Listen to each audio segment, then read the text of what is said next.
Hello, everyone. Good morning, good afternoon, good evening, wherever you are. This is Ali Ettarnichi. Ali, those of inspiration. Look at those beautiful smile. Look at all those wonderful people that we have from all over the world. And today the topic is about mental toughness. You guys hear me? Yes, Ali. Hi, hello. We can hear you if you stay closer to your computer. Okay, excellent. So, Yes, now it's welcome to good. Ali Ettarnichi, Ali Dose of Inspiration. And today our topic is mental toughness and emotional fitness. What a great topic to share because in our society nowadays, everyone talking about the positivity and showing what is positive from outside and hiding what is inside, putting a mask without even being sharing. And that is the problem with most of us. We just don't open up. We just don't ask for help. And mental toughness is just when you are get all the struggle, all the challenge, but you are determined and you know that is not going to stop you. When you get a challenge situation and you make a change, when you get a one and you make it a wisdom, and when you get a mess and you make a message out of it. So, with this going on right now with COVID 19, all we hear is a lot of negativity and stuff. But let's make that negativity our friend and rise on the top of that. Because life, when you said yes to life, you have to say yes to its experiences. Because there is darkness and there is light. And if you don't taste the darkness, you don't know what's the meaning of the light. And in life, there is a balance. There is night and there is day. So when you have the night, you have the day and you enjoy both. So please help me welcome my friend Christina Moruju, all the way from Belgium, and my friend Eric Collier from United States, and Noosh Kaz from United States, and my friend Diani Blanco here in Moncton, New Brunswick, and also Darren Duguay from Moncton, New Brunswick. And we're waiting for Sadiqa Kabi from Lebanon. Welcome, my friend. Thank you so much, Ali. Thank you. Good afternoon or good evening, good morning to everybody. So for this conversation, it will be kind of a conversation, it's almost like we're having a talk together, friend to friend, and open heart, and sharing is caring, as we know. So, for our friend, Coach Mr. Eric Collier, who will shed the light about the mental toughness, and also our friend Darren Duguay about emotional fitness, and Anosh as well with his experience as a coach in this field, because self development is very big and we wish that being taught at school at an early age because self-development and resiliency or bouncing back, that's all we need. And question to you or anyone that can jump to this to discussion: what is mental toughness? Anybody can jump in and see why we need mental toughness, what make us to be tough mentally to overcome our obstacles and our challenges. Well, I'll jump in since you opened up the pool for this one. Well, mental toughness has to do a lot with your view on life and how you look at problems and challenges. The issue with that and your resilience comes from your upbringing, your environment, people who surround you, and to a great degree on your own initiative to seek the peace within yourself and be able to brush things off that are really not that consequential. Because if we allow every little thing in our lives to become a major issue, we're going to have a lot to deal with. There are definitely major issues in our lives that we need to address and we need to work on and face challenges that we need to face. But if we allow every little thing to become a major issue, then you have a lot to work with and it becomes overwhelming. I worked with a young man who had a tendency of what I grew up with was calling turning molehills into mountains. Everything was a big deal. And when I was working with him, I had to change help him change his perspective on things. So perspective is very important. On that note, our upbringing and how we are brought up is a great factor. And some of this comes down, as I talked about, is stuff that we're taught as children, as the way we grow up. So you have to work on it. Resilience is not something you're born with. It's not something that it just comes naturally. It's something you have to work on. And once you recognize that you need to work on yourself and develop that aspect of your life and your thinking, things become a little bit easier. Now, for some people, it's a lot more difficult than others. For some people, it comes a little more easily. And for others, it's more challenging. But it's a part of the self-development process. And it's a long process. It's not an overnight issue. It's not something that can be done overnight.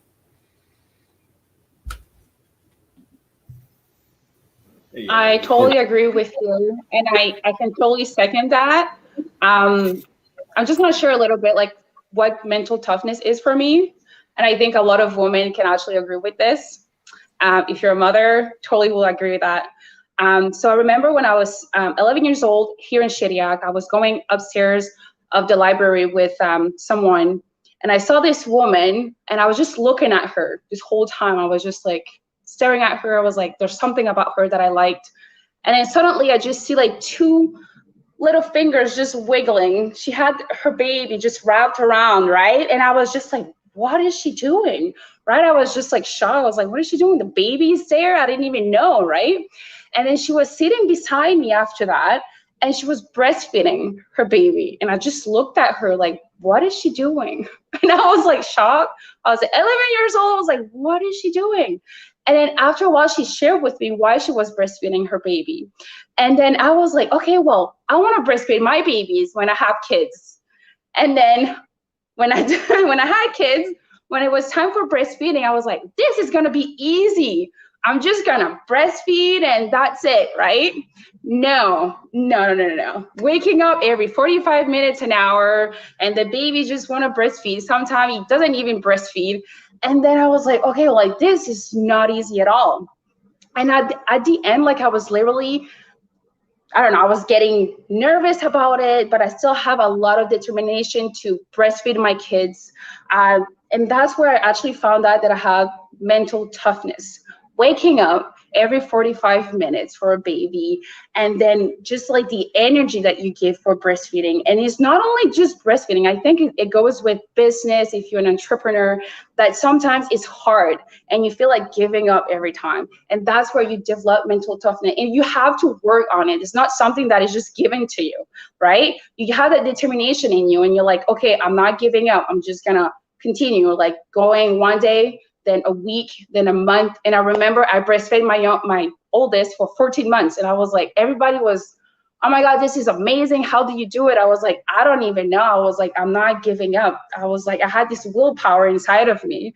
And I did the same thing with my second. I was like, I don't even know how I did that either.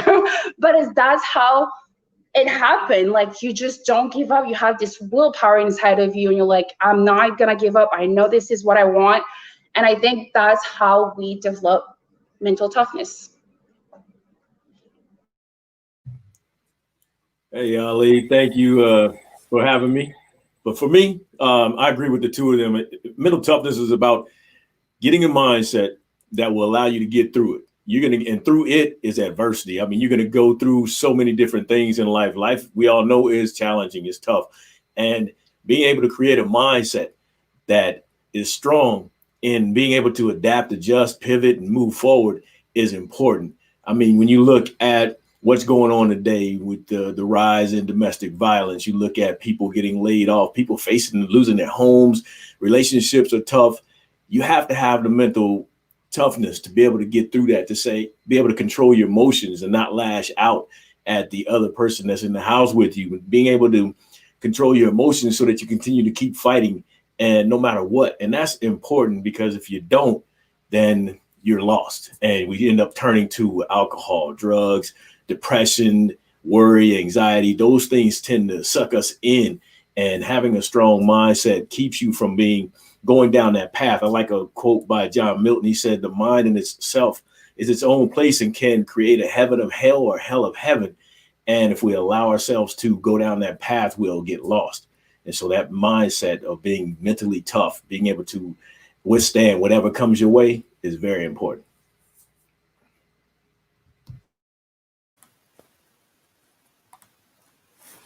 Yeah, I just agree with you all. So I will start with asking your audience, Ali, how they used to see the glass.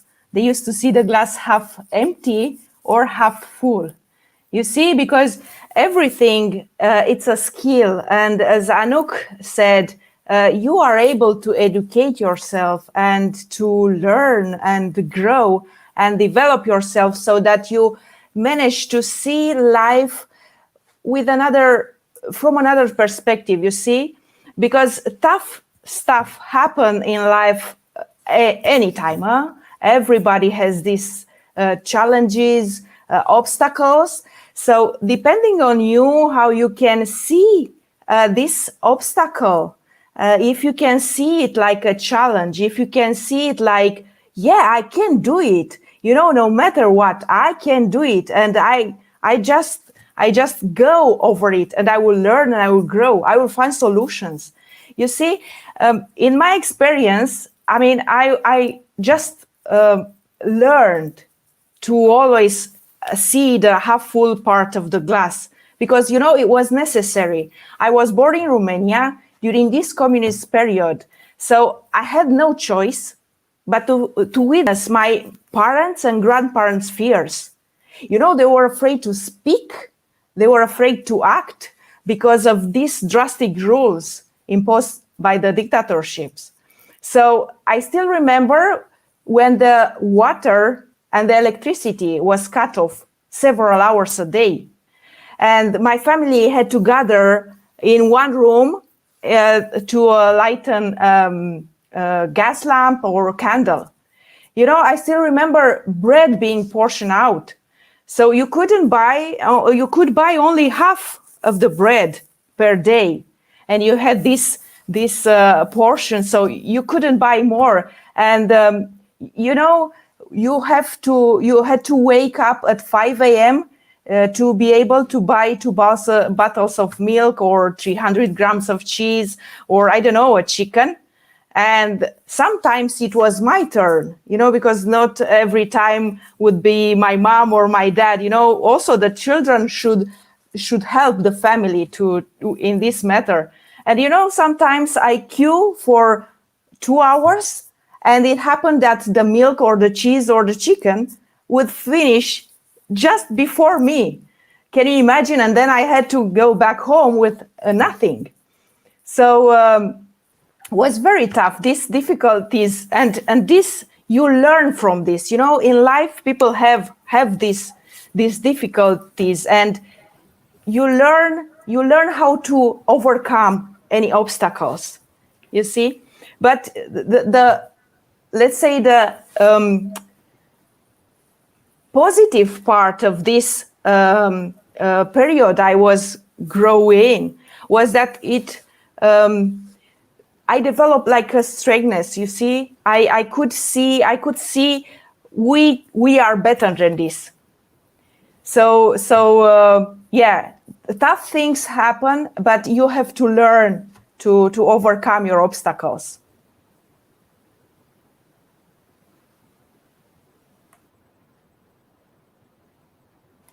I don't think we can hear you, Ali. You want to say something? Hello. Oh, I was muted. I muted myself. So, Darren, welcome, Sadika. Sorry for being late, but I had to give my mom medicine and stuff before she goes to bed, so I got a bit delayed. Sorry. It's all right. It's all right. It's all right, my friend. So we were just talking about mental toughness, and each one sharing their part, what they can share about mental toughness, how we can educate or just share how we can overcome and be mental tough to overcome all obstacles and changes. So for Darren, we hear from all the participants, all these people, from Eric, from Christina, from Anush, from Diani, That's mental toughness. Just never give up. Mental toughness is just like life with its challenges and stuff. It's about mindset. What Mr. Darren do guys see mental toughness? I know your story is just like full of mental toughness, my brother, and you bounce back and how you did it.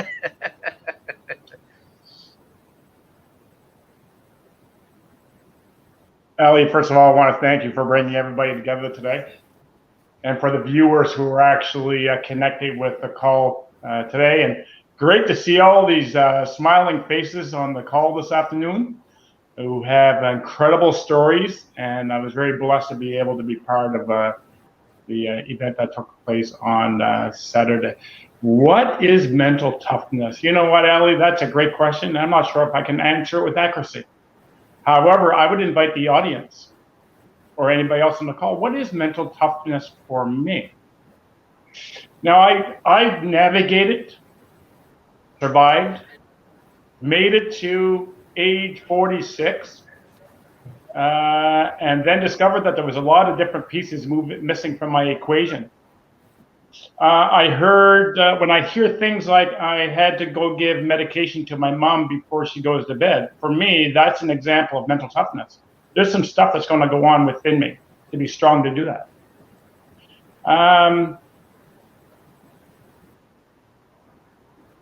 So I'm going to let anybody connect with whatever this means for them.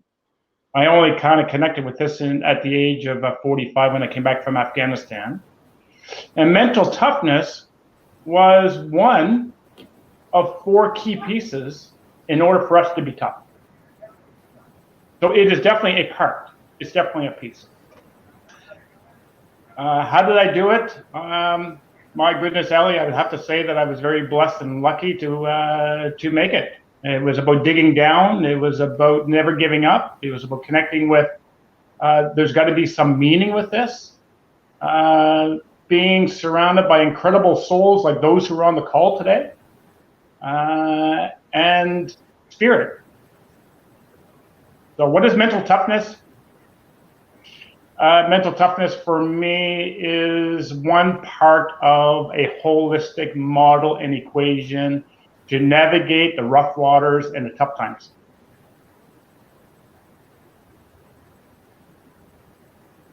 Wow. Wow, wow, wow. It's the tools to navigate through that. And if we don't have the tool, how many people we lost? How many friends, how many members of family we lost? Because they don't have the tool. They don't have a close friend, or they don't have someone to talk to. And that is unfortunate, because mental toughness or emotional fitness, or even talking about what is bothering us, it's become almost like in some country is a taboo. If you go see a psychologist or go see someone, people will look at you like, look at him, he's crazy, he's not, he's going to say, but it's normal. If I talk about my country, Morocco, and in some places in the Arab world, if you talk about the psychologist or something, everyone look at you like pointing the finger at you. So you rather suffer home than people know you go to see a psychologist. And if a man cry, it look like weakness. A man don't cry, he should show he's tough. Or if you look at you are crying, look at him when he's a baby, he's like a woman, he's crying. But he's a man, it's a human, just like the same thing. So to share this topic, I would like Sadiqa just to shed some light about this, as I choose Sadiqa because we almost has the same culture, Arabic culture and stuff. And her story is just full of mental toughness, of emotional fitness and stuff like that. What is mental toughness, my friend Sadiqa? Just from your perspective and Yes. Mental toughness, Ali, is admitting to yourself that you are not okay. That's number one. To get to that point where you acknowledge that you're not okay, and then acknowledge that you need help. And as you said, in the Arab world and also here in the Lebanese culture, it is still a taboo to go to a psychologist or a psychiatrist. Once you claim that, or you say that you are seeking help, they say you're crazy, you should go to the cuckoo's nest. So at a certain point, it was tough for me to take that step because I did it. because I needed that support, especially living in Lebanon. And there were always triggers that reminded me of the trauma that I went through. And whenever there was that trigger, I was again imprisoned in my head, in my mindset, that there's going to be a killing or a civil war again, or those horrific stuff that we witnessed during the civil war happening again in Lebanon. So it is very tough to keep yourself on track. And sometimes, yes, you need help, you need to seek help. But once I sought this help and I, if you want, went and got my treatment, psychologically speaking, I learned how to bring my mind back on track. And this is part of the mental toughness as well. Exactly what happened to me on the 4th of August, when I was in my car and the blast happened, the car went into the air and then landed back on its four wheels. And looking around, I saw myself in a different setting. I saw myself in Black Saturday in the 75. I saw myself there.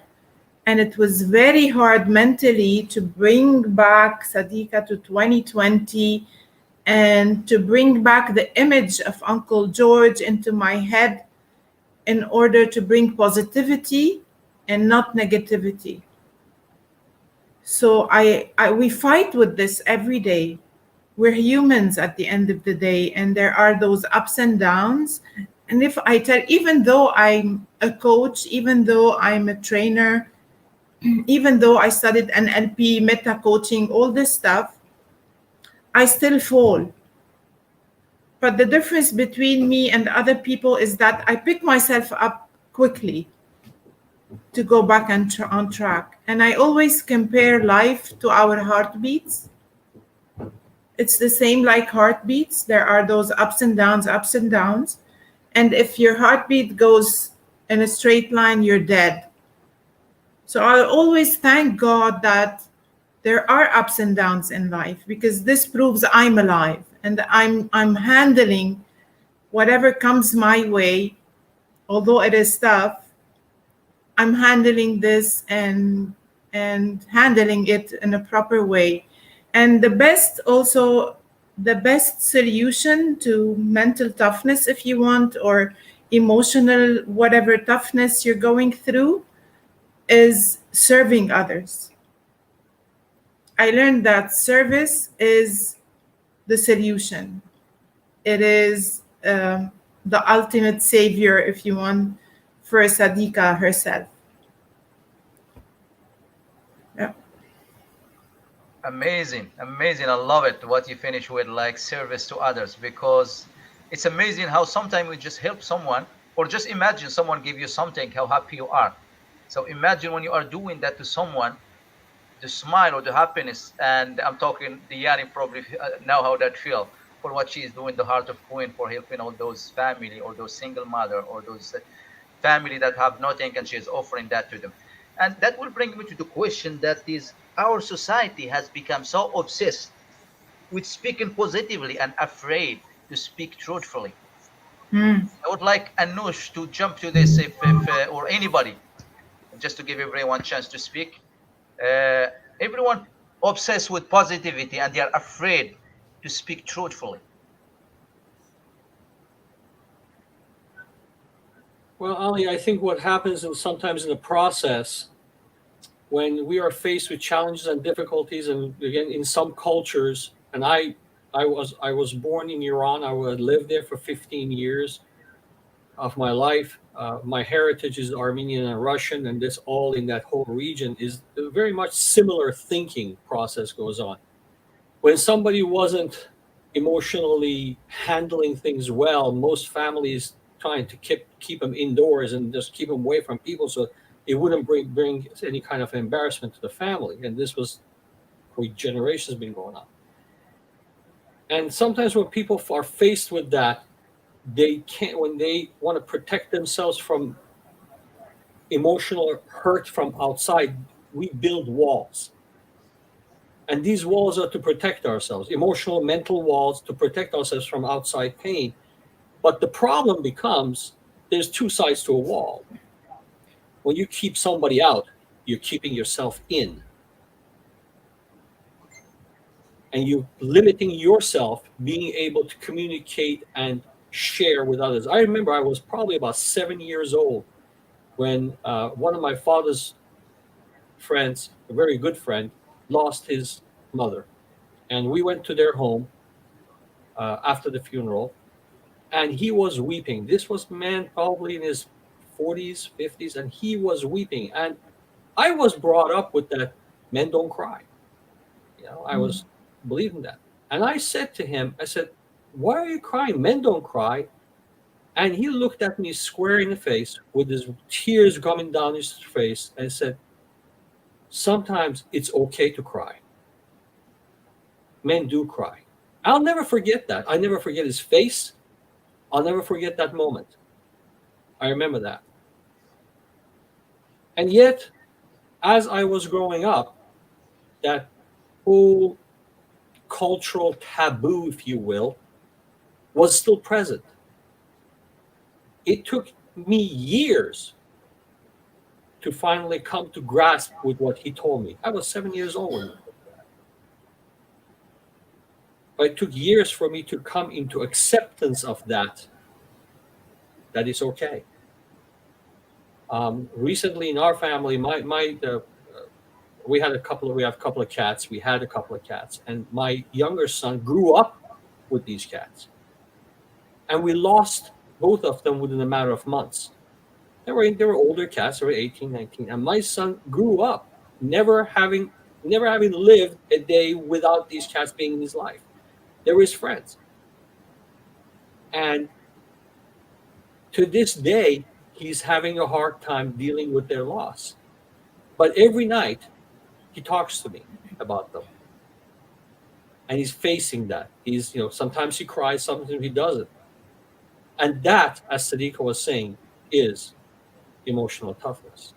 Facing the reality, facing your pain, but dealing and going forward with it anyway.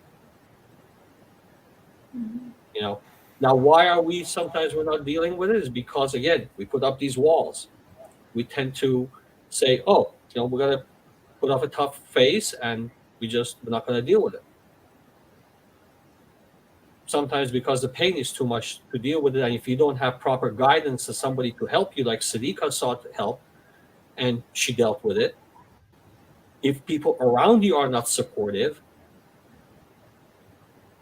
then we tend to try to hide it and hide behind the wall.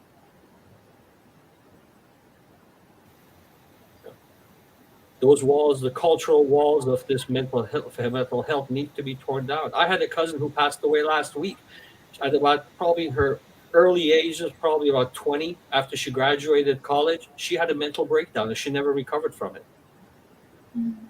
All her life, up until, she was a little younger than me.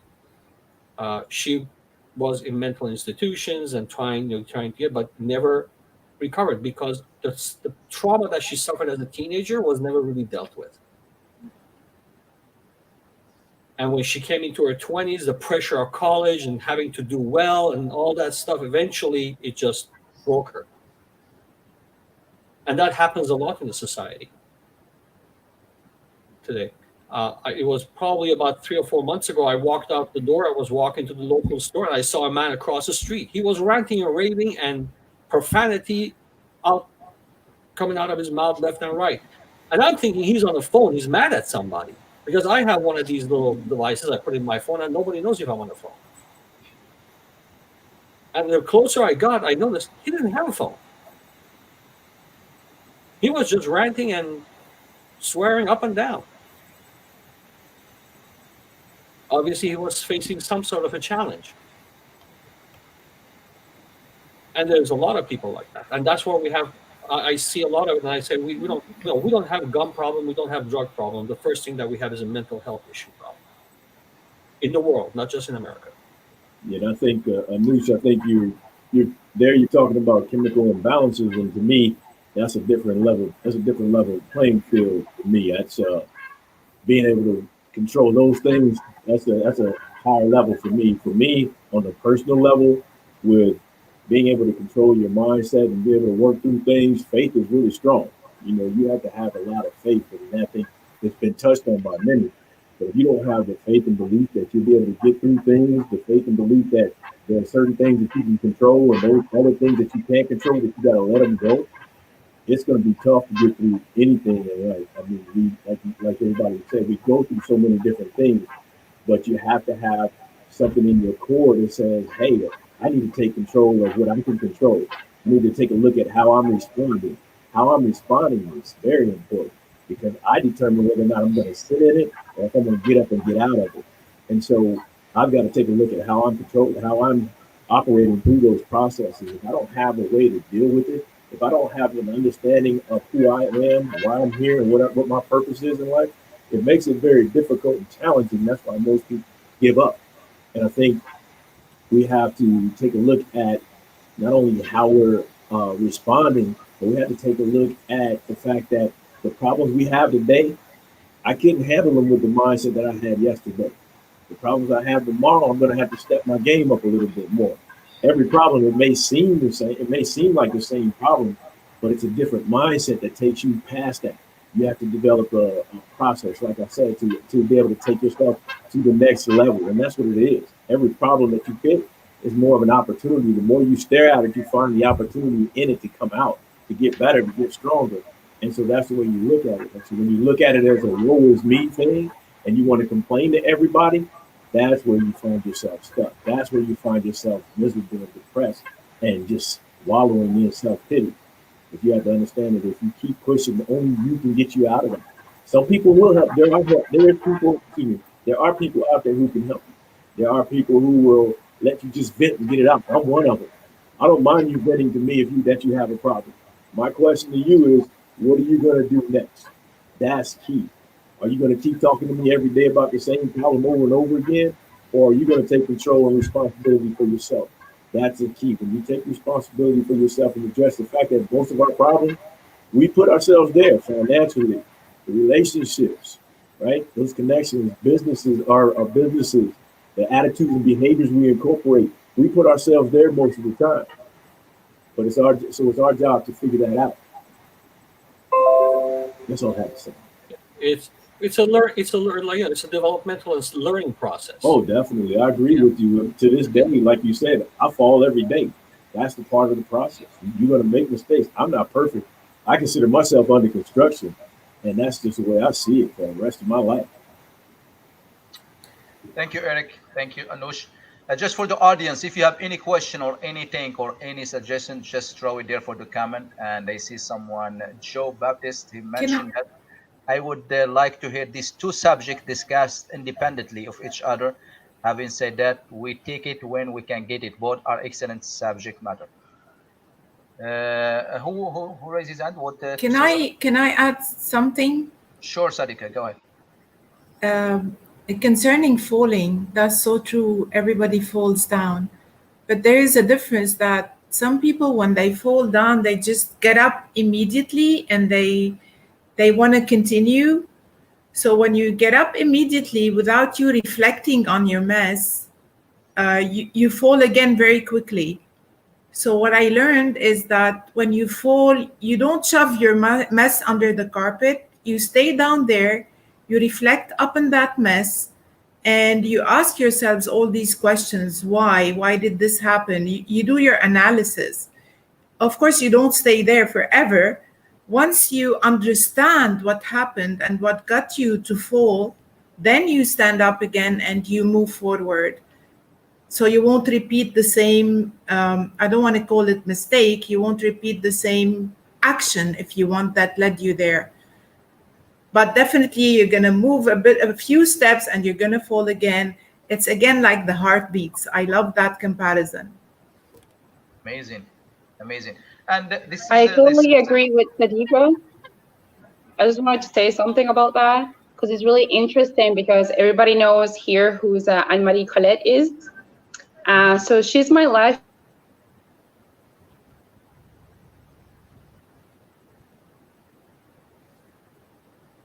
I think we lost Yanni for maybe connection. While we are waiting for Yanni to come back, it's just for the topic. I think they complete each other. And for emotional fitness is that when we have that balance, when we have that stability inside, and which will bring us to that mental toughness. But the question, as Anush mentioned at the beginning, and Eric and Christina, mental toughness, it doesn't come like that. It doesn't come like that. It takes some people. It take like a lot of experiences. It take a lot of up and down, and you start to realize that this has happened to me. I become a little bit stronger. Then it happened to you again. It's, oh, now I have a little bit of strategy. I know how to handle it, and you get another thing which is tougher, and you get a little bit tougher, and that's how you build up that endurance, that strength, that power. But what about those people who don't have that strength? How can we handle that? Like for those that they don't have that mindset, they don't have that experience, or they don't have that much experience in life. It could be just losing a cat. As a cat, like get used to it, like Anush mentioned, and that could be like something tough for some kids or some other people. So do you think we should like this thing maybe be implemented early at school or something like this? Because this is something that really need to be myself. I wish I learned this long time ago. I went through hell like in myself as well, but God was always there for me, and I surrounded myself with some good friend. But there's so many times that they said, why it's me, why me, and it just like to keep complaining and stuff like that. But through time, God give me that strength. God give me that resiliency. God give me that bouncing back strength. That now I feel, I look at those stuff, those trauma, all that stuff, and they say, "Thank you, God, for those, because without those, I won't be the person that I am." I see it from both sides. I'm strong, but now, as you mentioned, Sadika, it's all about service, because Yes. we went through that. We don't want other people to go through it, but Yeah. we need them to live their own journey, because we can't give a quick fix. We can't give a shortcut. Each one have to go through that in their life. And to go back to Diani, sorry, I think you get disconnected. You can go finish Yeah. your idea that you were sharing. Yes, internet problem. So yeah, I was saying like everybody here knows who Anne-Marie Colette is. She's actually my life coach. So I remember when I think it was like 14 years old, I was in foster care. So my social worker decided for me to go see a psychologist and just to be able to open up and talk about what happened at home and try to heal. And I remember just looking at her like, we don't do that. Like I grew up where you don't talk, you just hold everything inside and that's it. So I remember the first few years I was just sitting there for an hour, not saying anything. And then he was just talking about his life and trying to make me open up. And I was just looking at him like, I'm not going to talk to you about anything. So I was like that for years and years. After a while, where I was like, okay, I need to open up because it was starting to be too much inside of me, right? Because I grew up where you don't talk about your problems to anybody, especially not outside the home. So when I started to open up to someone or just a friend or a family member, it started to feel really good, right? So now I'm like, I tell people I have a life coach, and they're like, why? I'm like, well, because life is tough. Because there's situation that you need to talk to somebody about, that you need somebody to be beside you. And when you have a problem, they can make you reflect of and asking you like, what have you learned, what can you do different next time?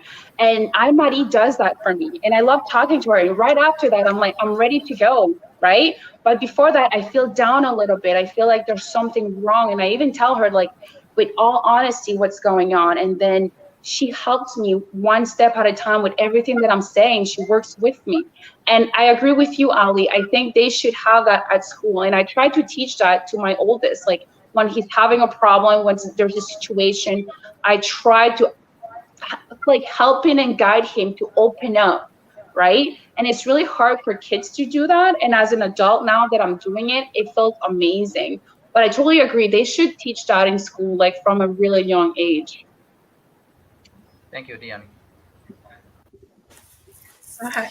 Yeah, I would like also to add here, indeed, it's very important to have someone next to you to give you guidance, because in the moment of darkness, you are blind. You cannot see solution.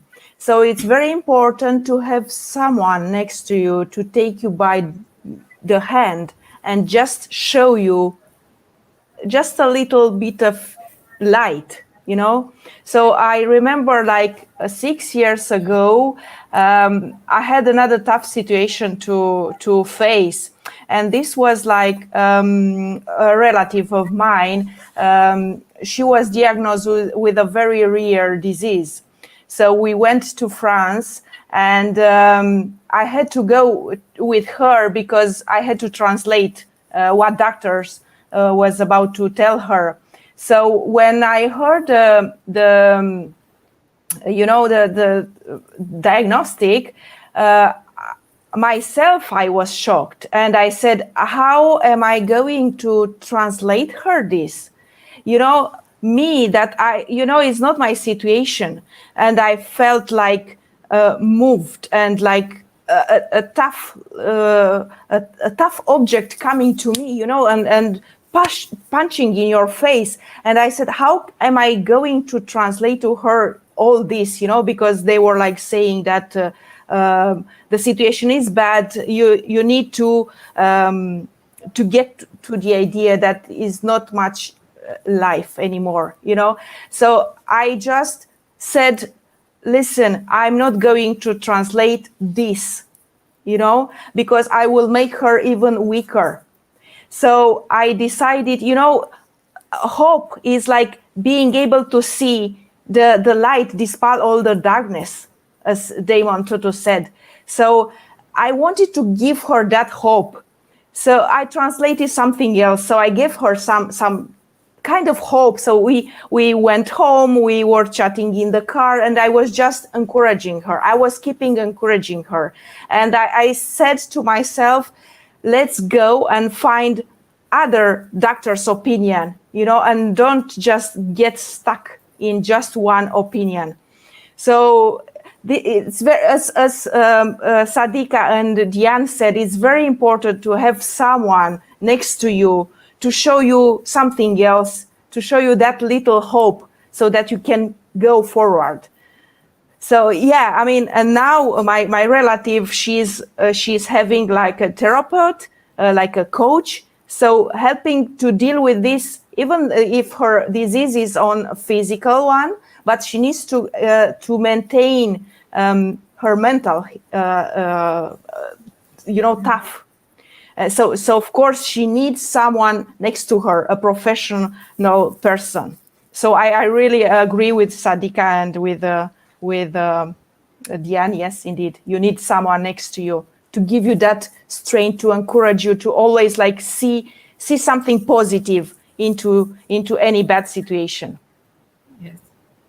Ali, there's this quote that I love so much, but I forgot actually who said it, but it says, pain is inevitable, but suffering is optional. Mm-hmm. So there is no one on the planet that haven't gone through pain. But the difference is that people get stuck in that cycle of victimization, and they choose to suffer all their lifetime, while others, they know they are in pain, but they choose to move on. They choose to have this mental toughness. They choose to overcome their challenges. And you have to stand by those people. And I've always taught my kids that if you really want to help someone, and by the way, you cannot teach this thing in schools. It cannot be taught. It has to be role modeled. It's true in schools, they have community service, but there has to be more than community service. It has to be like done maybe every week on weekly basis, not a project. And it should be introduced at a very young age, because kids learn, they mimic. They are just mimics. Mm-hmm. So I used to take my kids to this very underprivileged neighborhood in Lebanon, which is under poverty level, by the way. And I used to tell them, let's go muddy ourselves. You have to step in the mud if you want to help someone. You have to go in the mud and pull them up because they don't know how to pull themselves up. So it's very important to help, because while helping, you're helping yourself at the same time, and breaking those barriers, as Anush said, and those walls, because always there's someone on the other side and you are on the inside. There's this barrier. So you have to break down those barriers in order to have a better, if you want, community, a better world, a better humanity in some way. Mhm. Yeah, and I agree. It's important. I played sports since when I was about 6 years old. We played sports. We had a coach. If you were going to sing, you have a coach. If you're going to go in business, you have a mentor. If you're going to start a company or whatever, or you're going to start with a new job, you have a mentor. So it's important to have a mentor or coach to help you along the way, somebody you can talk to. So I agree with everybody on that. I also I like what we heard from Michelle Burrell on Saturday. That ego is, man, it's a killer because it will keep you from getting the help that you need. Knowing that you need help, you know exactly when you're looking at your situation that you need help. I think back to when I first started playing golf. Everybody was so cocky. I don't need a coach. I'm going to be great. But they go out there and they play terrible golf. And when you get a coach, you start improving. You start getting those little bitty wins that help you get momentum, to help create that confidence in yourself, that belief that you can get better. And so it's very important to get a coach, a mentor, somebody you can talk to when you need to. Now, sometimes it takes you to talk to yourself. You have to look at yourself in the mirror, or just walk in there and talk to yourself and say, hey, man, what are you doing? This is crazy. You've been doing the same thing over and over again. You got to change it up. And so you have to be fed up with what it is you're doing sometimes to be able to say, look, man, I am not going to make this work. This is not going to get better. I got to figure something out. And so being Yeah. able to speak with somebody, being right here in this group of like minds is key as well. Being around people who are of the mindset that it's possible for you to get better and accomplish some of the things that you've never done before. I like what Les Brown says when he says to become something you've never been, you got to do something you've never done, you got to become something you've never been. And that's a believer, right? Going back to dreaming. When we were kids, man, everybody dream, I'm going to do this, I'm going to do that. But somewhere along the lines, we got around the wrong people, allowed them to coach us, and our dreams start fading away. Well, you're not going to be able to do that because of the way you look, your color, your gender, your race, your size. And it's important that you go back to dreaming, because that's where your vision comes. And if you don't have a vision, it's hard to develop a core values and structure to build on. And so it's key, man. You can get with like minds, get with a coach, get with a mentor. I encourage you to look at that, because you got to find some way to get out of whatever it is you get, because there's so much out there for you, man. I can get talking for a long Yes. time. I apologize, but man, I'm telling you, wow. 100%. To, to 100%. go from go from the fact that you believe that there's nothing going to be better for you, to standing in front of you today, knowing that there's so much more out there for me to accomplish. And like I said, it's a beautiful thing. I totally agree. Yes. You know, I would like to share with you my definition of ego. When Uncle George told me that you have to hold God in your heart. So ego is just simply edging God out.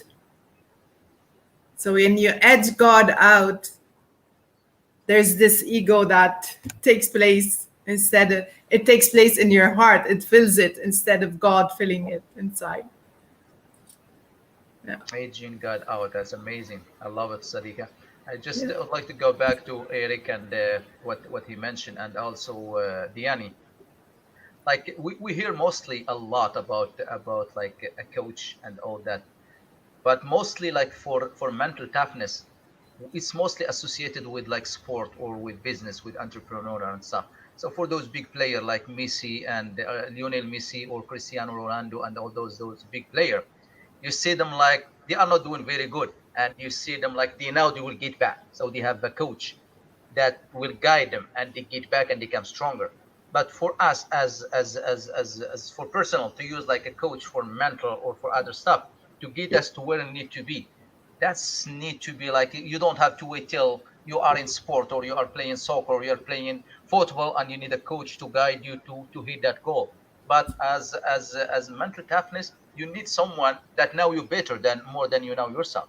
Like Diani mentioned with Anne Mary, or even like anybody need to have, like, even if you don't have like a coach, have a friend, someone that you trust, someone that's really a good listener, that will see what you don't see in yourself, that will see when you are doing something, you see you are drained, you see you are like tired, you see you are like quiet. He will read between the line, he will hear what you don't tell him. So we need to have someone that really help us and guide us to get to the point that we want to be. And Sadiqa, you mentioned, yes, really for school, it's hard to teach that, but for children, they need really model. Children, Yeah. they don't need critic. They don't need critic because they have enough critic. They go to school and they have critic. They are outside with friends and they have critic. And with their parents, they have so many critic. But let's show them with action, not with words, because they are tired. Do this. Go to your bed. Go have a shower. Go do that. But if we really do it in a way that we are showing, like being authentic, being integrity, showing them that we are walking the walk and talking the talk, like doing it in a Yes. way that they relate. They I relate. work, I work with high school students, and today is actually I work with them every Thursday, and so it was interesting. I told a friend that I was going to start working with high school students to help get their mindset together, kind of coaching, just basically coaching mentor. And the first thing we said, man, at the high age of high school, man, that's too late. They're gone. But that's wrong, man. That is the wrong mindset. You have to be there each week, and you have to teach them. I apologize. I thought I turned this thing off. But you have to teach them that, it's all about the mindset. It's all about believing in yourself, building confidence in yourself, and doing things that you've never done before. Just because what you see in your neighborhood, right? That's not how the world is. There's so many opportunities out there. Said I grew up in a neighborhood where I didn't see people making a lot of money in life. I didn't see a lot of business owners. I didn't see a lot of successful entrepreneurs or corporate people in the corporate world.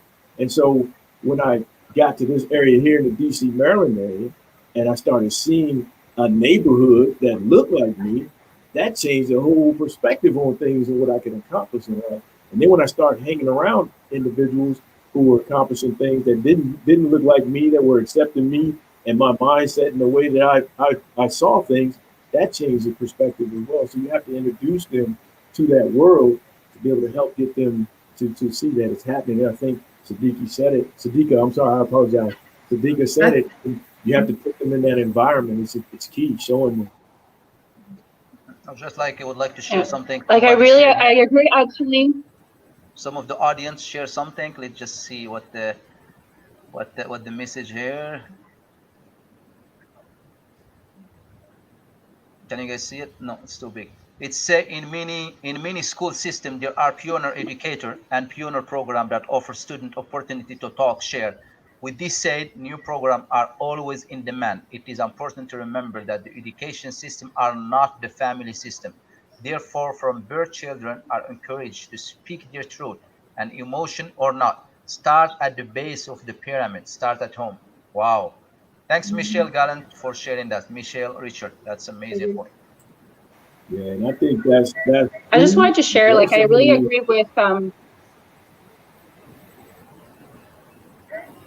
Eric. Oh. Okay, no. So I just wanted to say, like, I really agree with Eric and Sadiqa and Ali on that. Like, I really think that showing your kids and being there and them watching you is really the way to teach them. When the pandemic happened and I was doing the groceries for Queens of Heart before even being Queens of Heart, and I remember my son asking, like, why are you taking extra food? And I was like, well, there's a single mom that needs help. And I was explaining to him.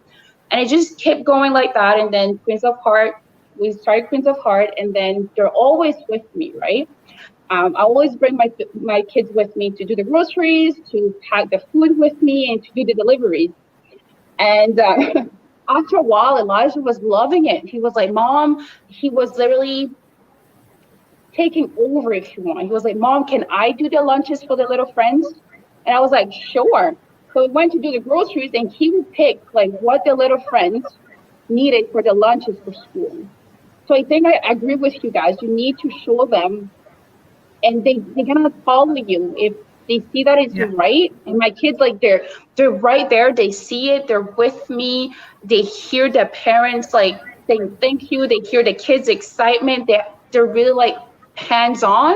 So I think it's really important to show them, not just say we need to give to someone and then you don't do it. You have to follow up, you have to follow what you say, right? It's not just telling them that you have to be nice, that you have to share, that you have to do this, but you have to teach them first. You have to share with somebody else, and then they see you do that, and then they want to do it too. Because I didn't ask my oldest Elijah to take over the lunches for little friends. He wanted to do it because he was seeing me do it since the pandemic for families. So he wanted to do something else and to give back to the community. And I was like, oh my God, like I never even realize that he was watching me like that, right? Sometimes you don't even see it. The kids, they watch you, the little monkeys, they do whatever you're doing, right? So I just want to share that I really agree with you guys. Like you have to show your kids, and then they're gonna follow you. 100%. Yeah, and me, I would like to add something that indeed during this pandemic, you started to see things from a different perspective. So every evening, I do a little game with my kids, and this game is like, tell me for what 3 things are you grateful today? And sometimes they come with such little things they are grateful for, So we do it in a fun way. But you see, having this childhood during this communism, it really taught me to be grateful for what I have and for these little things. So that's why I want to transmit to my children to be grateful for anything in life. Nothing, don't take anything for granted, and we do it every evening in a very funny way. So indeed, you have to teach your children at home, and you need to be their role model. And sometimes you don't even realize that sometimes they go better than you. Even now, when they are small, and you are just surprised. Oh my gosh, this is, my daughter, she's so grateful for this little thing, So indeed, you need to, if we want to have stronger kids, we need to show them at home just to be grateful for little things in life, and don't take anything for granted, Amazing. Thank you, Christina. Thank you very much. That's a good point. Really good point. Like gratitude start from little thing. And when we teach our kids to be grateful, not take things for granted, because we had so many things that we take it for granted. We don't even appreciate. We have one car, we want another car. We have one house, we want 2 houses, and we have 10 shoes, and we want more. And there's people that have nothing. Darren, I see you raise my hand, my friend. Go ahead. Thank you very much, Ali, and I love the sharing. Thanks for sharing, everyone, from your experience and your wisdoms, and for Michelle to pipe in on the Facebook Live. I've discovered over a number of different years that if we're ever going to really change things and what the scoreboard looks like, 3 pillars need to be addressed. And Michelle talked about it nicely in her message. It has to start with education. Ali, you asked earlier what might be part of the problem. From my perspective and understanding, being a lifelong educator and going back to school at the age of 45, there is a literacy issue. We have a literacy issue with respect to holistic health and fitness. There is a mental resiliency and toughness literacy issue, much like there is an emotional fitness literacy issue. So we need to start with a more intentional, active, educational, global system that is based on unconditional love and support for one another if we're ever going to get anywhere. When we start educating and increasing and shifting our awareness, then we can start having some very open, transparent, non-judgmental conversations and start shifting the way that we think and feel about certain things. That's pillar number 2. Pillar three is then we start activating. different support programs globally on an international level and with a diversified population, and achieving something you said so nicely, Ali, the world that's connected. So I always like to bring it back to this.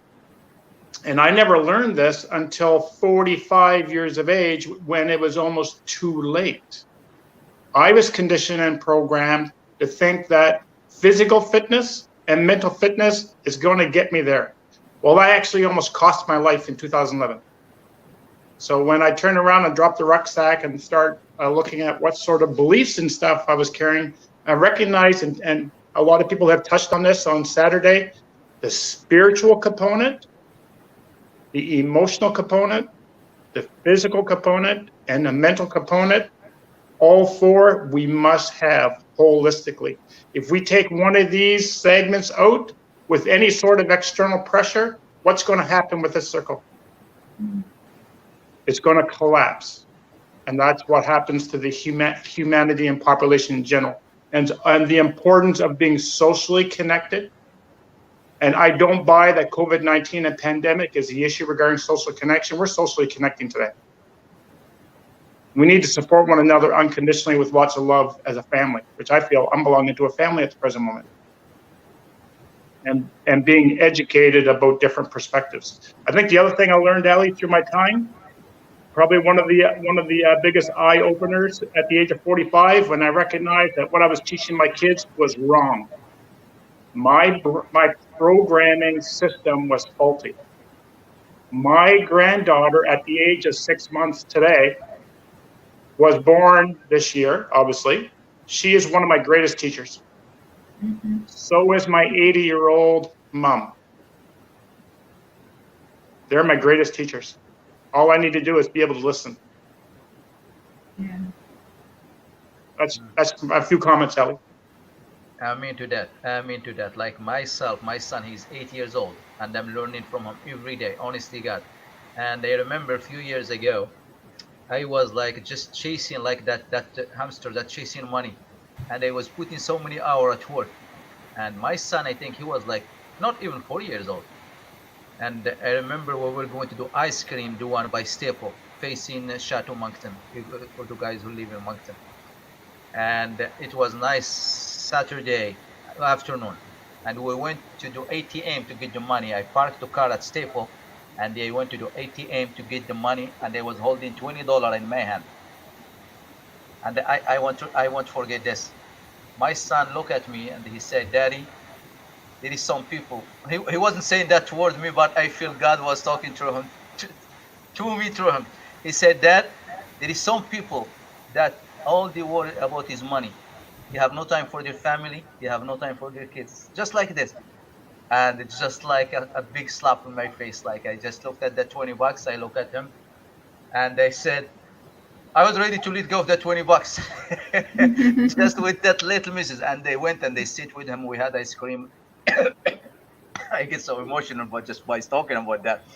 And that just changed my perspective, changed my everything. I sit with him. I enjoy that ice cream. I said, you know what? I'm not going to chase money anymore. Money, when you do something passionately, you do something with love, and you put family first, you put your value, you put your manner, you put your all that stuff, money will follow you. And since that moment, honestly, God, I learn every day from that little boy. I went back to school.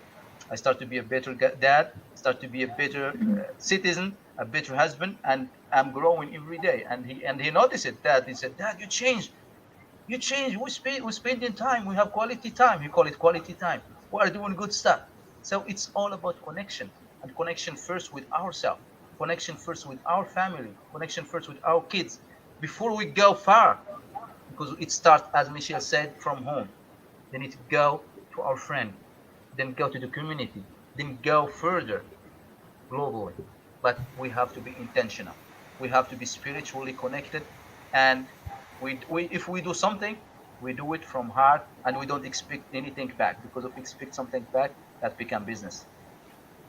Yeah. And we have to do it from heart. Thanks, guys.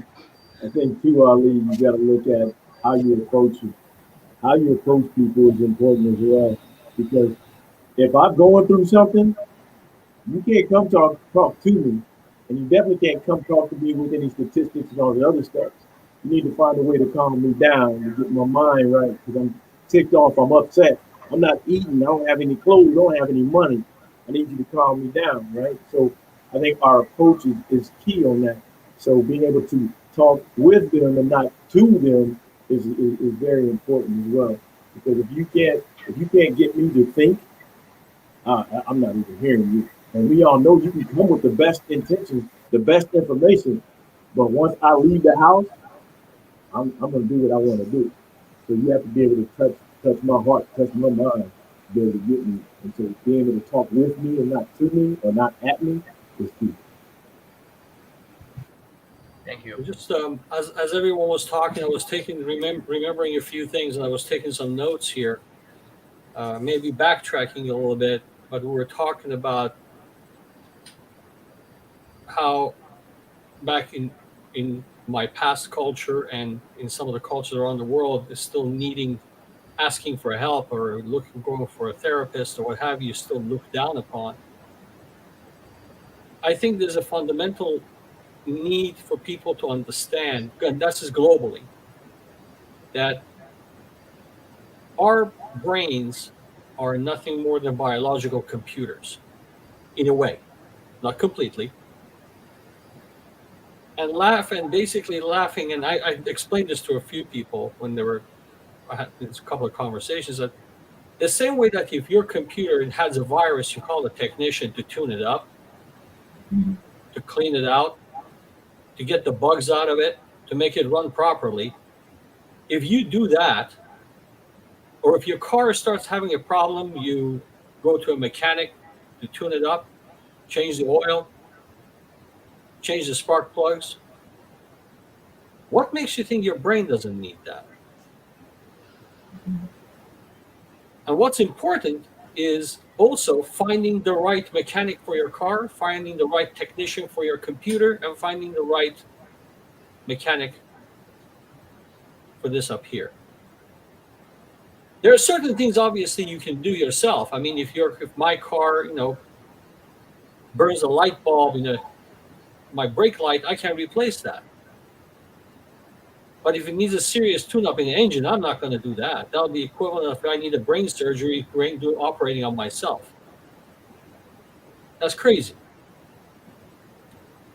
And sometimes in life, I remember when I was a kid, I was watching this movie called Sinbad, and some of you may have seen it, where he goes on to this island, and he is facing this hydra.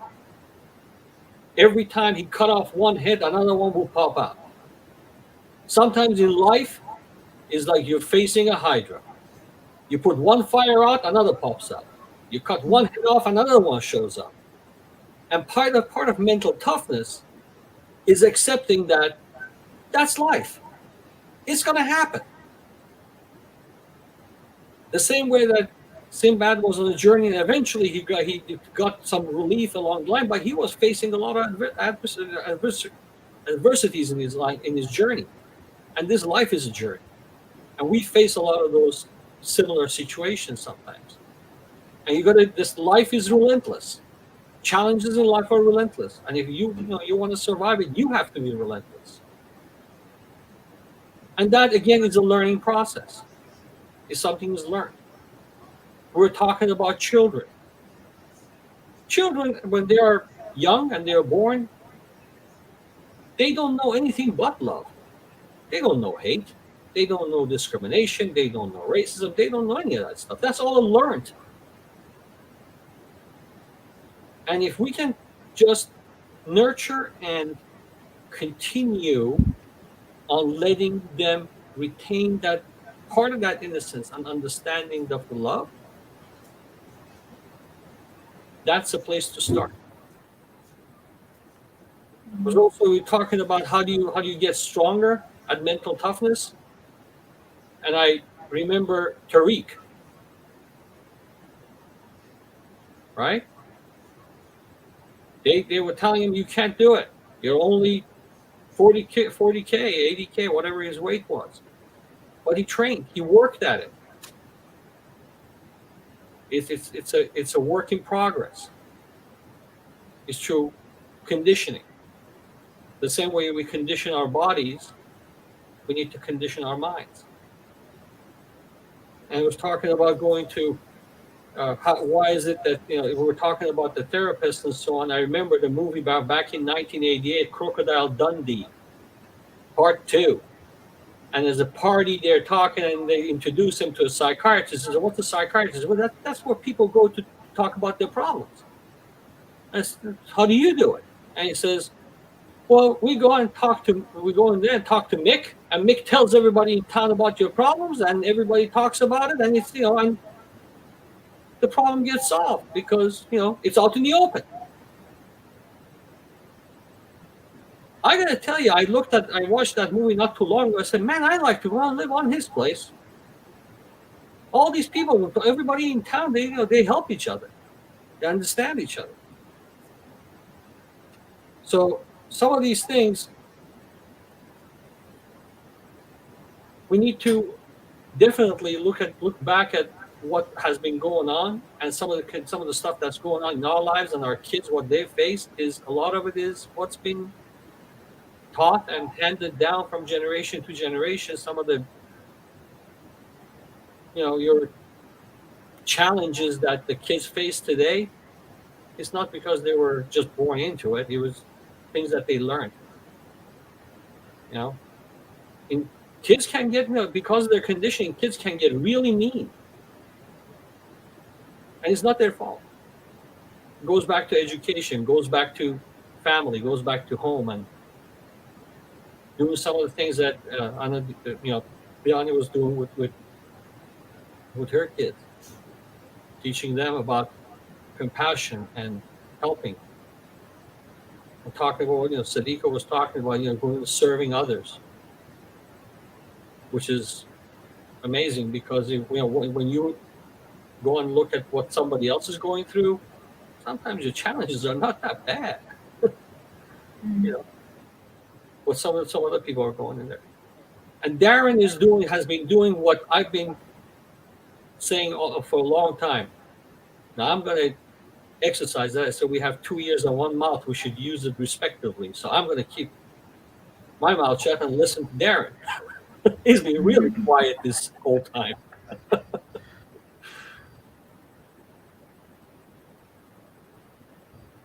Go ahead, Darren. What was yours? Awesome, Ellie. So since the main theme of this particular Facebook Live was around mental toughness and emotional fitness, I'm wondering if the group is up for a challenge, being absolutely incredible leaders and coaches. If we'd like to do a little bit of a convergence of mental toughness and emotional fitness, and invite anybody who's actually joined us today to experience this activity as well. Hey, let's go, man. Let's go. I'm up.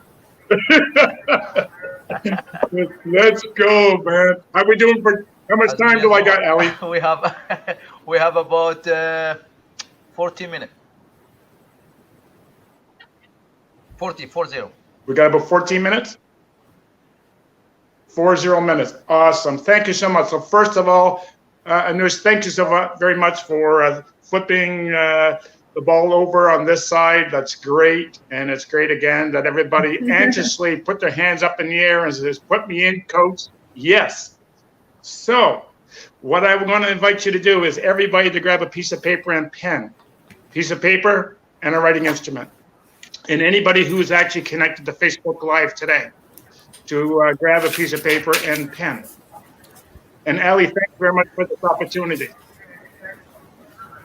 Okay, excellent. So we're going to take the next little while, let's say about 15 minutes, and then we can calibrate accordingly from there, or pivot, as I heard earlier from my good friend Eric and a couple other people. I'm going to facilitate an opportunity for us to be listened to, and for us to listen to ourselves. I would like you to, on your piece of paper, to write down 1, 2, 3, 4, 5, write down the number 10. So number down your page from 1 to 10. I would like you to put a box beside number 1, 3, 5, 7, and 9. And then a box a little bit to the right for number 2, 4, 6, 8, 10. So at the end of the day, folks, you're going to have it look something like this. So 1 to 10. Some boxes beside number. There we go. Thank you, Ellie. 1, 3, 5, 7, and 9. And then some boxes beside number 2, 4, 6, 8, 10. So you have 2 columns. And you have 2 boxes at the bottom for a total.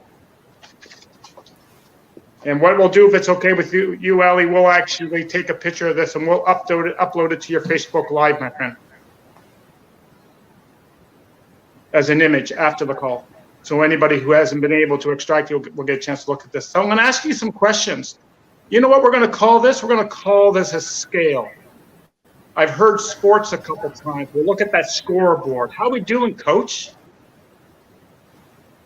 Are we winning or what? So we're going to call this actually the mental toughness scale. And so for question number 1, I'm going to ask you these questions, and I want you to score yourself from 0 to 20, 0 being low, 20 being high, somewhere in the middle, a 10. When you hear the question, and if you might not sure what it means, interpret the question for what it means for you in this moment. When you hear the question, you have 2 seconds to respond with the number. So, everybody up for the challenge? Give me a thumbs up. Hello, guys. Oh my God, excitement in the air. So, number 1 is how much pleasure do I get from mental toughness? Your score between 0 and 20. First number that comes up for you. Number 2, how much pain do I feel I have?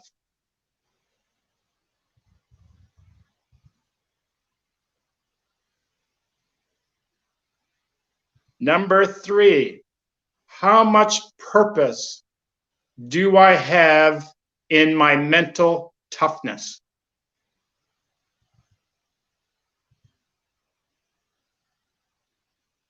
Number 4, how much do problems weigh me down?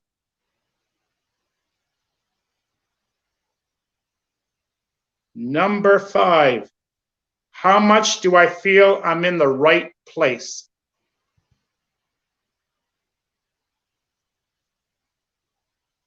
Number 6, how much prejudice do I feel against me?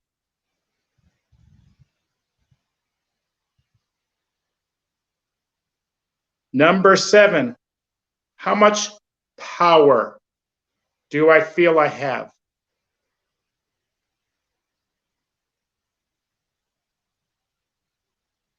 Number 8, how much poverty do I feel I have?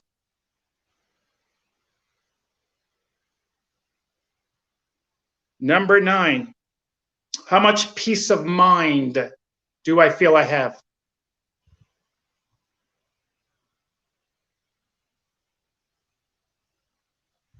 Number 10, how much pressure do I feel is on me? Now I would like you to add up your scores for number 1, 3, 5, 7, and 9 and put your total at the very bottom in the left box.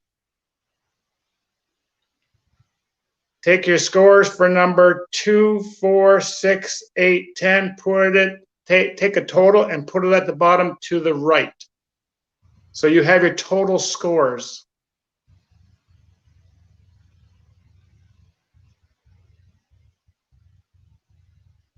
At this present time, I would like to listen to someone who's on the call today for, let's say, the next 5 minutes. Do I have a volunteer? Please put your hand up.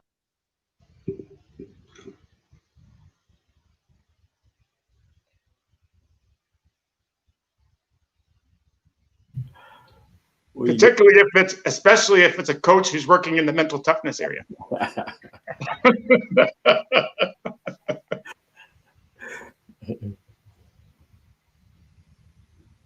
Anybody like to share? Who would like to be listened to and share their score? What came up? I don't mind. And who did I see pipe in? Sadika. Sadika, you are awesome. I'm going to e-transfer you some money so you can buy yourself a nice supper.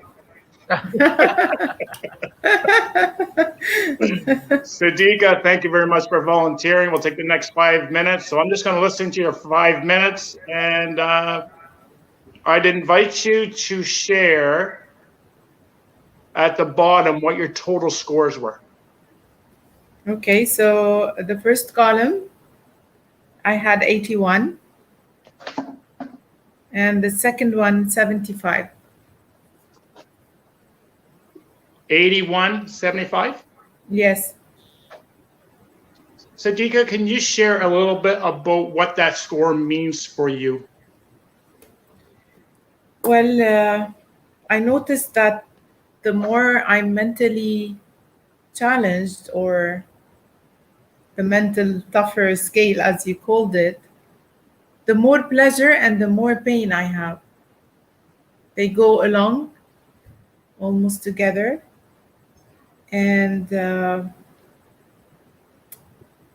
concerning the poverty, I don't know if I got you correctly, but I understood that I'm still poor in knowledge and poor in experience. I still have a lot to learn. And I still haven't experienced everything as a human being. And as I mentioned in my story last time, I am on a journey of becoming human. And I guess I always also use this comparison that we are like a loaf of bread, or we are actually like, the seed of wheat. You pick it up, and then you collect those seeds, you ground them. So we are grounded. And then you put the water, and then you blend the water with the wheat and stuff. So we are molded in a way, and then we have to go into the fire in order to turn into a loaf of bread. So this is kind of, if you want, my score in that metaphor that I used. This is what it means to me. So I heard a score around poverty had to deal with my poverty in my knowledge and life experience, and using an analogy of a loaf of bread. Yes. Would you mind sharing what your current score is for poverty? Poverty, I have an 18. An 18. Where would you like to be, Sadika, with poverty score? I guess I'm fine where I am. And I don't think it's going to change, because there's so much knowledge out there. I guess I can't recap with everything. So this is why we need each other, because what I lack, you have. What you lack, I have. So we complement each other. And in a way, we have to kind of, this might be taught in schools, by the way, this mindset, if not competing, but complementing. If we have this implemented in schools, my God, the whole perception of the whole world will change. Complementing and not competing. But we teach our kids starting from home. You have to be number one in class. You have to be number one in society. You have to be number one in everything you do. there's this competition mindset all the time, bang, bang, bang, bang. And we forget that we are each unique in some way or another. And my uniqueness, without your uniqueness, without Diane's uniqueness, or Christina's, or Eric, or Ali, or Anush, we're nothing. We have to come together in a way to kind of, if you want, fill this gap of poverty, because it won't be filled. I can't fill it on my own. So I'm hearing my current score is 18. Where I'd like to be is 18. I don't see any change. I have no desire to compete. I want to complement. Yeah. So if you had to summarize the essence, Sadiqa, of what you've shared and what came up for you during this exercise, what would that look like? It would look like I need you guys. I can't do it alone. I need you. And so what's next for you, Sadiqa? What's your action plan coming out of this? And my action plan, you can say I started this action plan in Lebanon, in bringing people together through storytelling and through public speaking, through my NGO, which is called Being Human. I'm trying to get people together to stand on that platform of being human. And I would like to have a global platform, not only a Lebanese platform. And I guess Ali has started it. And with bringing all of you together, this global platform is starting to materialize. It has been kind of, the universe is responding to my appeal, if you want, in some way. I want that human platform to be global. And believe me, storytelling is the tool to bring people together. Because we all have the same feelings and emotions. It's true, our stories experiences are different, but we all experience same feelings and emotions. And if we put those on the table, if we just, as Ali said at the beginning, it's about our truth being out there. If this truth is out there, I guess we can build bridges all over the globe.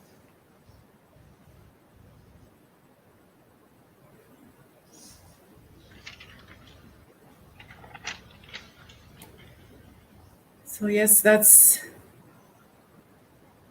yeah.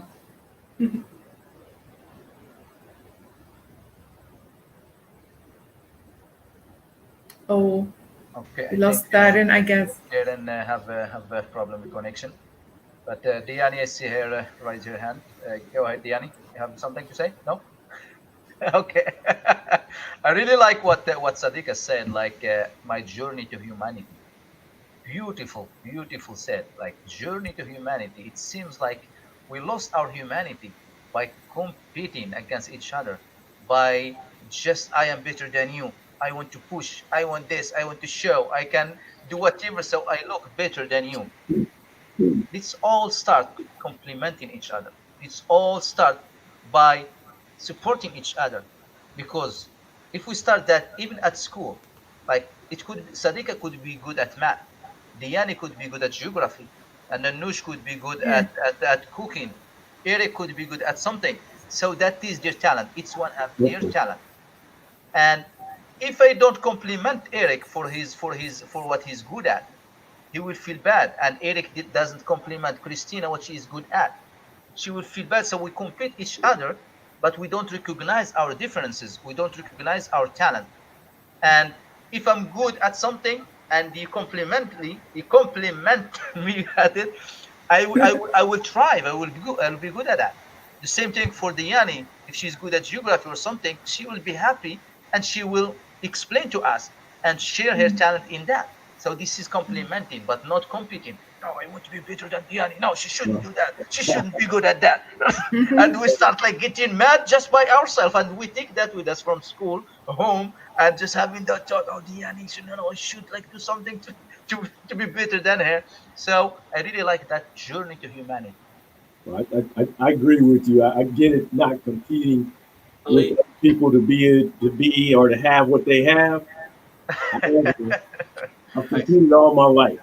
Competition, not necessarily with Anush, Sadiqa, Christina, and Biani, but competing with myself. That is the key. You have to compete with yourself. And let's face it, when you go out for that job, when you go out and you put a bid in for that new contract, they're not going to say, well, you had a great interview, you had a great bid. You didn't get it, but we're going to give you something on the side as a go away. They don't do that. You have to be the best you that you can be. And that comes from competing with you every day. You have to get better. And so there is a competition there. You might not be competing with others or whatever, but if you can be the best that you can be when you go in for that interview and when you make that bid, that's where it'll show. Because you have to put that work in. Michael Jordan didn't become the greatest on the court without putting in their work when the lights are out. Like what Muhammad Ali said, a champion becomes a champion long before the lights come on, before the people sitting out in the arena. He puts the work in before he gets there. And so you have to compete with yourself to say, I can get better. Amazing. Well said. Well, something that I heard a while back, and it kind of stuck with me, is one of the reasons that we are here in this thing called life is to reach for the best in ourselves and to reach for the best in each other. Mm. Yes. Wow. And I think that's one of the things that if we can share that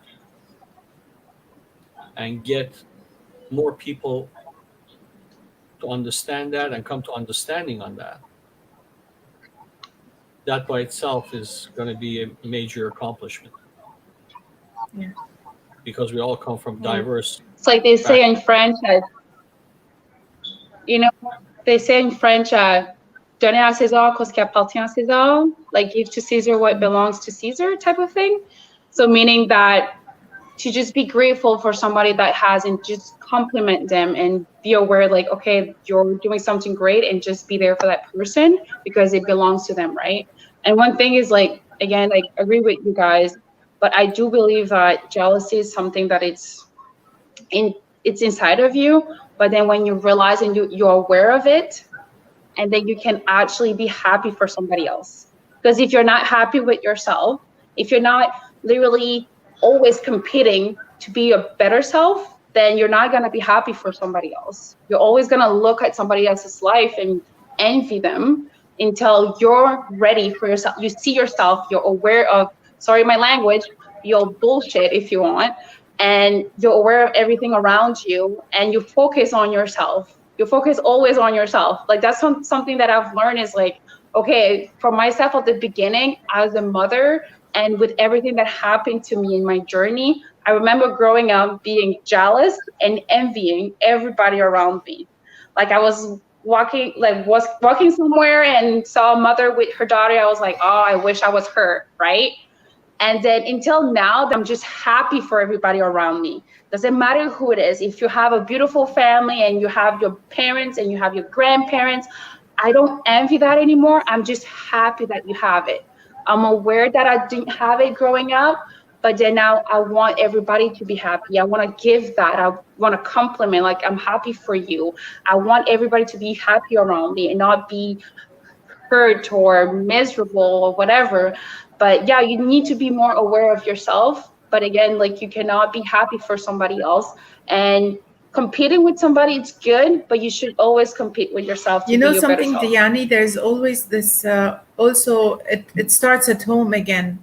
I remember my mother comparing my grades with my cousin's grades. This comparison, always comparing you to somebody else, it feeds your jealousy. It feeds it. So you become a jealous person because they instill it in you.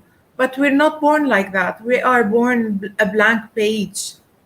We are born innocent, as Anush said. If we can keep this innocence, that'll be also a different world. We'll experience something definitely different.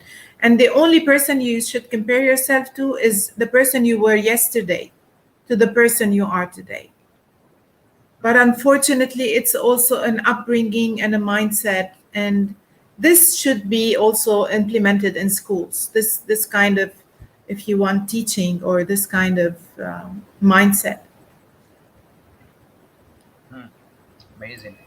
I remember, Ali, you were saying something, so people were in there thinking about it and say, oh, why is this happening? Why is this happening to me? Why me? Why me? Well, the question I asked, and I had this conversation with someone, I said, I don't know, why is this stuff happening? Why me? And I asked, well, okay, then who? Choose someone.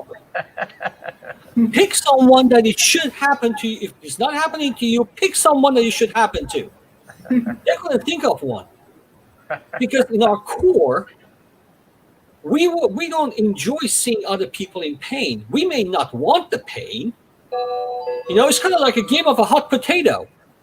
You have this hot potato in your hand, and it's burning your hand. But you know, now your kid shows up. You want to give him the hot potato? No, you don't want to give it. You don't want to give it. No, it's hot. I don't want it. But who's going to catch it? The bottom line is that although we don't want the pain, we also don't want it on other people. Now, the thinking process needs to shift and not ask the wrong questions. Why me? It doesn't matter why you. You got it. Now you gotta figure out a way to deal with that problem, to deal with that issue. And that's when it comes to the point that, okay, I can't figure it out. Maybe Ali knows how to figure it out. Maybe Christina knows. Maybe Darren knows. And then you ask the right question from people around you and get the support you need to deal with the problem. 100%. 100%. I would like just go back to what Diani said about jealousy and stuff, or Sadika. Jealousy is our parents sometimes they put that in us without realizing, because they don't have the tool. That's what they learn themselves. That's how their parents teach them, and that's how they are raising us.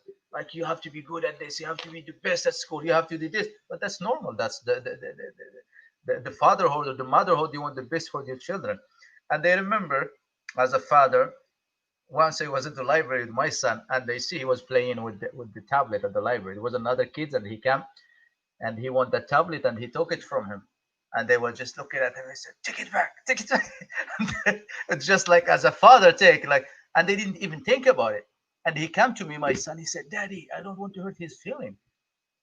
But for me, as a father, I just look it from a different perspective, like, don't let anybody bully you. But the other kid was younger than him. He said, Daddy, he's smaller than me, come on.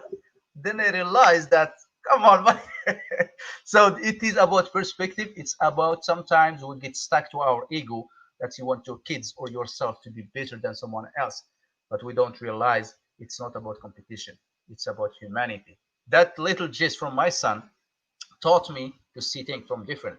He said, he's so young, Daddy, I don't want to hurt his feeling, but that's his nature. I shouldn't put what I see from his father into what he's seeing or what he's processing at a young age. The other thing, when Anus mentioned the boiling water, or for the potato, like, a boiling water can make a potato soft. The same water that make a potato soft harden an egg. It's the same water, but it's how you deal with it. It might break you, and it makes someone else tough, which is the mental toughness. So there is 15 minutes. We talk, we share. What is the solution to this? Because we want to provide some solution. We want something that's to come up with some solution, even like one or two, each one share something, and we just to leave the audience live with something. Take away. Anyone can jump in. Hey, Ali, I'll just say this. I encourage everyone out there, a mentor, a coach. Find someone to work with, somebody to help you out. If you can't find a mentor or coach who brings the best out of you to help you solve your problem, then start reading. Find books to read. That is a very important. Motivational videos. I listen to them on YouTube. We didn't have that stuff when I was growing up, right? So you have access to that, but you have to find something to feed your mindset, to help create the mindset that you want to be, you want to operate in, and understanding who you are, because it's a development process. No matter what age you are, student, child, kid, adult, doesn't matter where you're at. I'm 51 years old, and like I said, I'm under construction for life. So I encourage you, coach life, find something to help you out. Thanks, Eric. I remember a movie from years ago. It was a Christmas movie where the main character was Santa Claus at the Macy's store. And when people came into the store, they were looking for a particular toy and they couldn't find it. He would refer them to another store that had it. And because of that, they were about to fire him, except people started coming to the store and talking to the owners, the manager, complimenting him for sending him to the right store so he could save time. So sometimes if you don't find the right coach, as Eric was suggesting, people should ask, well, do you know someone? Because I may not be the right coach for someone, but I surely know a lot of other people who are coaches in various fields. I could surely send them to the right place. And that comes back to being of what Sadiqa was saying, to be of service. I may not be the right person for one individual, but surely Eric might be able to help them, and maybe Darren can help them, or maybe Ali can help them, maybe Christina or Sadiqa or anybody else that we know in the field might be able to help them. And that goes back again to what I was talking about. Let's say we have 2 ears and 1 mouth, use them accordingly. We need to listen. Because if we listen to each other as coaches, we will be able to understand from the stories, from the life experiences of other coaches, we'll be able to discern who may be able to help someone that we can't. Thank you, Anush. We're not looking for my thing. What I was talking about is, be of service and don't look for it. Don't have any expectations and don't make judgments.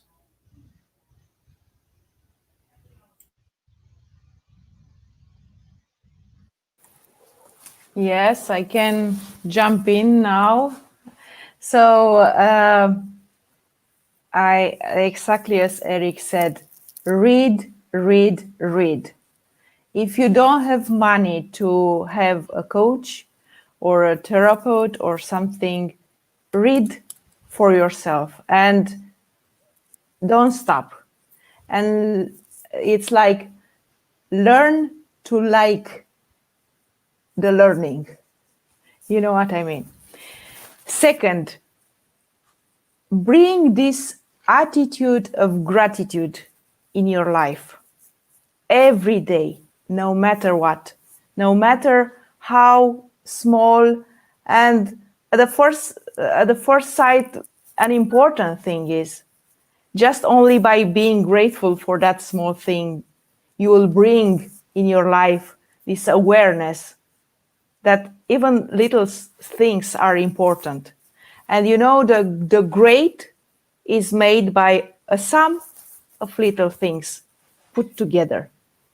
There is no greatness as such, but just little things put together. And when you feel that you are down, put on paper all your accomplishments during your entire life. You put on paper this even if they are like small. You help an old man just cross the street, put this on paper. And every time you feel down, just read this paper with your accomplishments, and you will see afterwards how empowered you will feel. So just small advices, but yeah, it's from my day-to-day life, let's say it like that. Thank you. Yeah. So I guess the first question I have is, am I ready for a big opportunity? So once I get through that response and I say, yes, I am, A, alpha. So I like to apologize for my participant who volunteered to share her scale because of the connectivity. So A is apologize. B in big is if I want to grow in my mental toughness and emotional fitness, be balanced with my physical, mental, spiritual, emotional fitness and toolkits. I'd encourage you to fill in your quadrants. What's in there? Stay socially connected and connect with your family. If you're looking specifically for tools of emotional fitness, there are very specific tools of emotional fitness that are currently registered, trademarked in Canada. Do not hesitate to reach out to Ali or anybody else for that. India, in big, is be my greatest internal influencer. Take some time to discover what my why is. What is my purpose in life in this moment? And G, as in golf, is always grow intentionally. Sending lots of love to everyone. Thank you so much for the time together. And Ali, thank you for putting this on. And it's great to see all these smiling faces all across the globe coming together and sharing some time and space together. Thanks, Darren. All right, so I guess I'm gonna jump in then. So I just wanted to share something before saying like how can we help with mental toughness is Elijah actually started karate this summer, and at the beginning he was like, he loved it, and then one day he came to us and said, well, Mom, I made a mistake.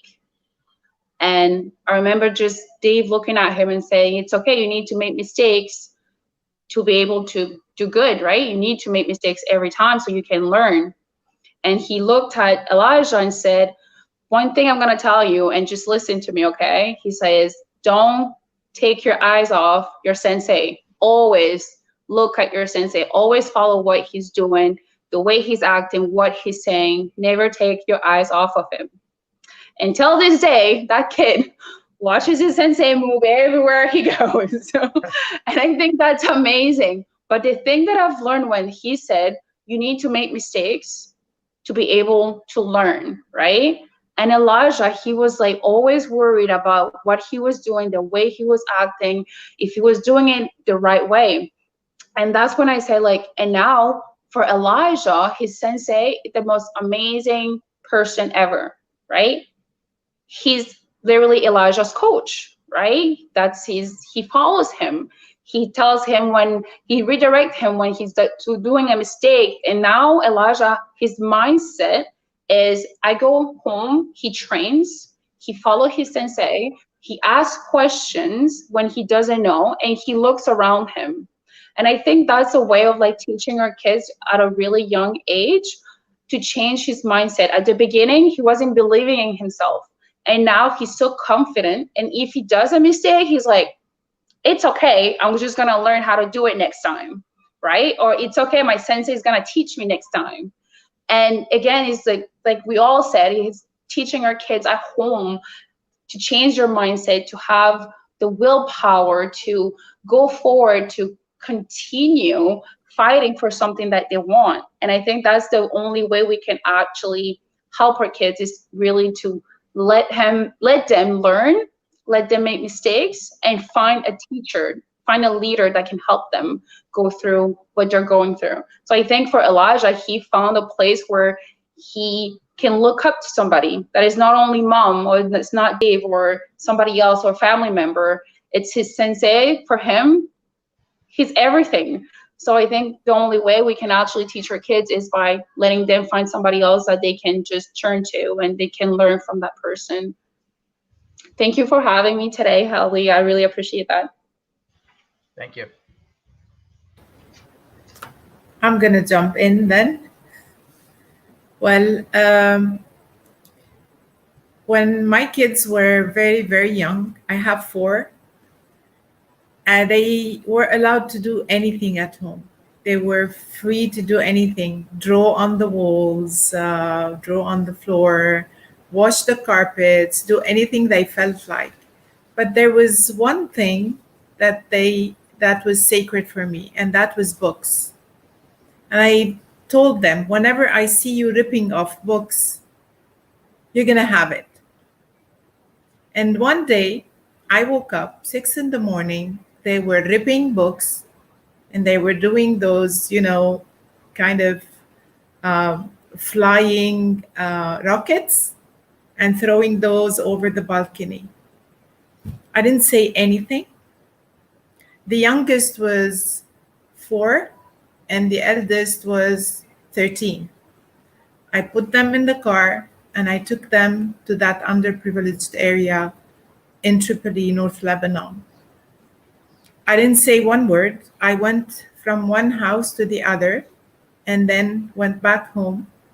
And the minute we got there, each one of them went to their cupboards. One was picking toys, the other was picking clothes, and they were kind of putting them, wrapping them in gifts, and they wanted to go back and give those away. And along the years, I noticed that this, when service was instilled within them, when this spirit was instilled within them, they coped very well with mental toughness. There was nothing that could challenge them because they were exposed. They were exposed to the other side of the world. I call it the other side of the world, and it is true because many people turn the blind eye. They don't want to hear about it. They don't want to see it. They don't want to deal with it even.